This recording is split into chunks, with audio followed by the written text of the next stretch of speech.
ನಮ್ಮಿಂದ ಅಗಲಿ ಹೋಗಿದ್ದಾರೆ. ಹೀಗಾಗಿ ಉಪಚುನಾವಣೆ ಬಂದಿದೆ. ಅವರ ಮೊಮ್ಮಗನಾದ ಸಮರ್ಥ ಮಲ್ಲಿಕಾರ್ಜುನ್ ಅವರು ನಮ್ಮ ಪಕ್ಷದ ಅಭ್ಯರ್ಥಿಯಾಗಿ ಚುನಾವಣಾ ಕಣದಲ್ಲಿ ನಿಂತಿದ್ದಾರೆ. ಚುನಾವಣೆ ಅತ್ಯಂತ ಮಹತ್ವದಾದಂಥ ಒಂದು ಚುನಾವಣೆಯಾಗಿದೆ. ಇವತ್ತೇನು ದಾವಣಗೆರೆ ಒಂದಾನೊಂದು ಕಾಲದಲ್ಲಿ ಈ ದೇಶ ಮಹಾಸಭೆಯ ಅಧ್ಯಕ್ಷರು ಆದಂತಹ ಮಾನ್ಯ ಶಾಮು ಶಿಕ್ಷಕರಪ್ಪನವರು ಅವರು ಒಬ್ಬ ಮುತ್ಸದ್ದಿ ರಾಜಕಾರಣಿಗಳಾಗಿ ಇವತ್ತು ಎಲ್ಲ ಕ್ಷೇತ್ರಗಳಲ್ಲಿ ಅವರು ಈ ಕ್ಷೇತ್ರದಲ್ಲಿ ತಮ್ಮ ಕೊಡುಗೆ ಕೊಟ್ಟಿಲ್ಲ ಅಂತ ಹೇಳಿಲ್ಲ. ಕ್ಲೋಸ್ ಆದ್ಮೇಲೆ ಈ ಮ್ಯಾಂಚೆಸ್ಟರ್ ಅನ್ನುವಂತ ಒಂದು ಪದವಿ ಹೋಗುವಂತ ಒಂದು ಪರಿಸ್ಥಿತಿ ಇತ್ತು. ಅಂಥದ್ರಲ್ಲಿ ಶಾಮನೂರವರು ಅವರ ಪರಿವಾರದವರು ಈ ದಾವಣಗೆರೆಯಲ್ಲಿ ಅನೇಕ ರೀತಿಯ ವಿದ್ಯಾಸಂಸ್ಥೆಗಳನ್ನು ಪ್ರಾರಂಭ ಮಾಡಿ ಬಡ ಮಕ್ಕಳಿಗೆ ಇಡೀ ರಾಜ್ಯದಾದ್ಯಂತ ಇರುವಂತಹ ಅನೇಕ ಪ್ರತಿಭಾವಂತ ಮಕ್ಕಳಿಗಾಗಿ ಬರೀ ಶಾಲೆ ಪದವಿ ಕಾಲೇಜ್ ಅಷ್ಟೇ ಅಲ್ಲ, ವೈದ್ಯಕೀಯ ಶಿಕ್ಷಣ ಸಂಸ್ಥೆ ಪ್ರಾರಂಭ ಮಾಡ್ತಾರೆ. ಇವತ್ತು ಮಹಿಳೆಯರಿಗಾಗಿ ಪ್ರತ್ಯೇಕವಾಗಿ ಪದವಿ ಕಾಲೇಜ್ ಪ್ರಾರಂಭ ಮಾಡ್ತಾರೆ, ಇಂಜಿನಿಯರಿಂಗ್ ಕಾಲೇಜ್ ಪ್ರಾರಂಭ ಮಾಡ್ತಾರೆ. ಹೀಗಾಗಿ ಹಲವಾರು ಶಾಲಾ ಕಾಲೇಜುಗಳ ಮುಖಾಂತರ ಸಾವಿರಾರು ವಿದ್ಯಾರ್ಥಿನಿಯರಿಗೆ ಇವತ್ತು ಪದವಿ ಮುಗಿಸಿ ಅವರು ಬರೀ ದೇಶದಲ್ಲಿ ಅಷ್ಟೇ ಅಲ್ಲ, ಜಗತ್ತಿನಾದ್ಯಂತ ಸಮಾಜ ಕಟ್ಟುವಂತ, ರಾಷ್ಟ್ರ ಕಟ್ಟುವಂತ ಒಂದು ಕೀರ್ತಿ ಯಾರಿಗಾದ್ರೂ ಸಲ್ತದೆ ಅಂತ ಹೇಳಿದ್ರೆ ಅದು ಶಾಮನೂರು ಶಿಕ್ಷಕರಪ್ಪನವರಿಗೆ ಸಲ್ತದೆ ಅಂತ ತುಂಬ ಹೃದಯದ ಸ್ವಾಗತವನ್ನು ಕೋರ್ತಾ ಇದ್ದಾರೆ. ನಮ್ಮ ವೀರಶೈವ ಲಿಂಗಾಯತ ಮಹಾಸಭಾದ ಮುಖಂಡರಾಗಿದ್ದಂಥ ಎಂ ಜಯಕುಮಾರ್ ಅವರು ಮಾಡ್ತಾ ಇರುವಂತದ್ದು ಕಾಂಗ್ರೆಸ್ ಪಕ್ಷದ ಕೊಡುಗೆ. ಈ ದೇಶದಲ್ಲಿ ಯಾವುದೇ ಉದ್ಯಮಿಗಳಿರಲಿಲ್ಲ, ಉದ್ಯೋಗವೂ ಇರಲಿಲ್ಲ. ಇವತ್ತು Jawaharlal Nehru public sector university ಪ್ರಾರಂಭ ಮಾಡುವ ಮೂಲಕ ಇಲ್ಲೇ ನಮ್ಮಲ್ಲಿ ಉದಾಹರಣೆ ತಗೊಳ್ಳಿ. ನಮ್ಮ ರಾಷ್ಟ್ರದಲ್ಲಿ HCL, BL, BHCL, BML, HMT, ISRO ಎಲ್ಲವೂ ಯಾರು ಪ್ರಾರಂಭ ಮಾಡಿದ್ರು? IIT, IIM, ಇಂಡಿಯನ್ ಸೊಸೈಟಿಗಳಲ್ಲೂ ಕೂಡ ಕಾಂಗ್ರೆಸ್ ಪಕ್ಷದ ಉದ್ಯೋಗಿರಾಗಿರುವಂತ ಜವಾಹರ್ಲಾಲ್ ನೆಹರು ಕೂಡ. ನಾವೊಂದು ಸೂಜಿಯನ್ನ ಕೂಡ ಉತ್ಪಾದನೆ ಮಾಡ್ತಿದ್ದಿಲ್ಲ, ಒಲಿಯುವಂತ ಸೂಜಿ ದಬ್ಬಣ ಅಂದ್ರೆ ಬಿಟ್ಬಿಡಿ, ನಾವೇನು ಚೀಲ ಹೊರತು ಗುಣಚೀಲ ಹೊರತು ದಬ್ಬಣ ಬೇರೆ, ಸೂಜಿನೂ ಕೂಡ ನಾವು ಉತ್ಪಾದನೆ ಮಾಡ್ತಿರ್ಲಿಲ್ಲ. ಅದನ್ನ ಮಾಡಲಿಕ್ಕೆ ಎಲ್ಲಾನು ಕೂಡ ಈ ಪಬ್ಲಿಕ್ ಸೆಕ್ಟರ್ ಯೂನಿಟ್ಸ್ ಅನ್ನು ಪ್ರಾರಂಭ ಮಾಡೋ ಮೂಲಕ ಜವಾಹರ್ಲಾಲ್ ನೆಹರು ಕೊಟ್ಟಂಥವ್ರು. ತದನಂತರ ಲಾಲ್ ಬಹದ್ದೂರ್ ಶಾಸ್ತ್ರಿಯವರು ಜೈ ಜವಾನ್ ಜೈ ಕಿಸಾನ್ ಅಂತೇಳಿ ಹಸಿರು ಕ್ರಾಂತಿ ಜೊತೆಗೆ ಕ್ಷೀರ ಕ್ರಾಂತಿಯನ್ನು ಪ್ರಾರಂಭ ಮಾಡಿ ಇವತ್ತು ಆಲಮಟ್ಟಿ ಅಣೆಕಟ್ಟನ್ನು ನೋಡ್ತೀವಿ ನಾವು ವಿಜಯಪುರ ಜಿಲ್ಲೆಯಲ್ಲಿ. 1964ರಲ್ಲಿ ಅದಕ್ಕೆ ಅಡಿಪಾಯ ಹಾಕಿ ಪ್ರಾರಂಭ ಮಾಡಿದವರು ಲಾಲ್ ಬಹದ್ದೂರ್ ಶಾಸ್ತ್ರಿಯವರು.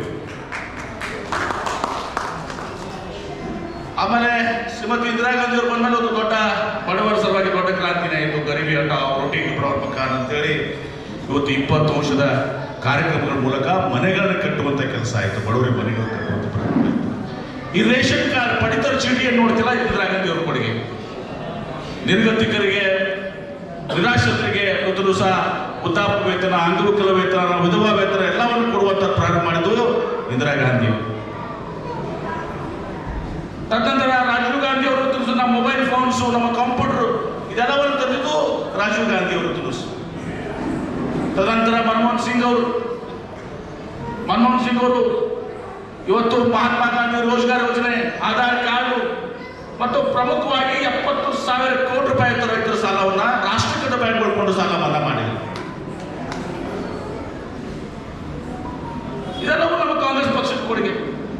ದೇಶವನ್ನು ಕಟ್ಟಲಿಕ್ಕೆ, ಬಳಸಲಿಕ್ಕೆ, ಸ್ವಾತಂತ್ರ್ಯ ದೊರಕಿಸಿಕೊಡ್ಲಿಕ್ಕೆ. ಇವ್ರು ಬಂದು ಕೇಳ್ತಾರೆ, ಈಗ ಯಾಕೆ ಮಾತಾಡ್ತಾರೆ, ಏನು ಮಾಡಿದಾರ ಅಂತ ಬಂದು ಭಾಷಣ ಮಾಡ್ತಾರೆ. ಅದಕ್ಕೆ ನನಗೆ ಉತ್ತರ ಕೇಳ್ತಾ ಇದ್ದೀನಿ. 2014ರಲ್ಲಿ ಇವತ್ತು ನರೇಂದ್ರ ಮೋದಿ ಅವರು ಮುಖ್ಯಮಂತ್ರಿ ಆಗಿದ್ರು, ಪ್ರಧಾನಮಂತ್ರಿಗೆ ಸ್ಪರ್ಧೆ ಮಾಡಿದರು. ಇನ್ನು ಜಾಸ್ತಿನ ಮಾತಾಡಿದ್ರೆ 5 ನಿಮಿಷದಲ್ಲಿ ನಾನು ಮಾತು ಮುಗಿಸ್ತೀನಿ ನಾನು. ಅವ್ರು ಬಂದು ಏನು ಹೇಳಿದ್ರು, ಬೆಲೆಗಳು ಸಿಕ್ಕಾಪಟ್ಟಿ ಏರಿದಾವೆ, ಬೆಲೆಗಳನ್ನ ಇಳಿಸ್ಬೇಕು, ಪೆಟ್ರೋಲು, ಡೀಸೆಲು, ಗ್ಯಾಸ್ ಸಿಲಿಂಡರು, ನಿಮ್ಮ ಡಾಲರ್ 58 ರೂಪಾಯಿ ಆಗಿದೆ. ಶತಮಾನದಲ್ಲಿ ಅನ್ನ ಬಸವಣ್ಣವರು, ಬಸವಾದಿ ಶರಣರು ಒಂದು ಶ್ರೇಷ್ಠವಾದಂಥ ಧರ್ಮವನ್ನು ಹುಟ್ಟಾಕಿ ಅನುಭವ ಮಂಟಪದ ಒಂದು ಪರಿಕಲ್ಪನೆ ಇತ್ತು. ಜಗತ್ತಿನ ಪ್ರಪ್ರಥಮ ಪಾರ್ಲಿಮೆಂಟ್ ಅದು. ಅಲ್ಲೆಲ್ಲ ಕಾಯಕ ವರ್ಗದ ಜನ ಸೇರಿ ಒಂದು ಸುಂದರ ಸಮಾಜ ನಿರ್ಮಾಣ ಆಗಬೇಕು, ಸಮಾನತೆ ಸಿಗಬೇಕು, ಮಹಿಳೆಯರಿಗೂ ಸಮಾನತೆ ಸಿಗಬೇಕು, ಎಲ್ಲ ಕಾಯಕ ವರ್ಗದವರಿಗೆ ಗೌರವ ಸಿಗಬೇಕು, ಅಸ್ಪೃಶ್ಯತೆ ಹೋಗಬೇಕು, ಮೂಢನಂಬಿಕೆಗಳು, ಅನಿಷ್ಟ ಪದ್ಧತಿಗಳು, ಅನಾಚಾರಗಳು ಹೋಗಬೇಕು ಅಂತ ತಿಳ್ಕೊಂಡು ಆ ಅನುಭವ ಮಂಟಪದ ಮೂಲಕ ಒಂದು ದೊಡ್ಡ ಸಂದೇಶವನ್ನು ತಿಳಿಸಿಕೊಟ್ಟಂಥವ್ರು. ರಾಜ್ಯದಲ್ಲಿ ನಮ್ಮ ಕಾಂಗ್ರೆಸ್ ಸರ್ಕಾರ ಇದೆ. ಇನ್ನೂ 2 ವರ್ಷ ನಮ್ಮ ಕಾಂಗ್ರೆಸ್ ಸರ್ಕಾರ ಇರ್ತದೆ. ಮುಖ್ಯಮಂತ್ರಿಗಳು ಸಿದ್ದರಾಮಯ್ಯ ಇರ್ತಾರೆ. ಈಗ ದಾವಣಗೆರೆ ಅಭಿವೃದ್ಧಿ ಆಗಬೇಕಾಗಿದ್ರೆ, ಸಮಾಜದ ಕೆಲಸಗಳು ನಮ್ಗೆ ಏನಾದ್ರು ಆಗಬೇಕಾಗಿದ್ರೆ ಇದು ಕಾಂಗ್ರೆಸ್ನಿಂದ ಮಾತ್ರ ಸಾಧ್ಯ. ಬಿಜೆಪಿ ಮೇಲೆ ಆಗೋದಿಲ್ಲ, ಆದರೂ ಏನು ಪ್ರಯೋಜನ ಆಗೋದಿಲ್ಲ. ಕೆಲಸ ಆಗ್ತಾವ ಅಂದ್ರೆ ನಮ್ಮ ಸರ್ಕಾರದಾಗ ನಮ್ಮ ಮುಖ್ಯಮಂತ್ರಿ ಕೆಲಸ ಆಗ್ತಾವ.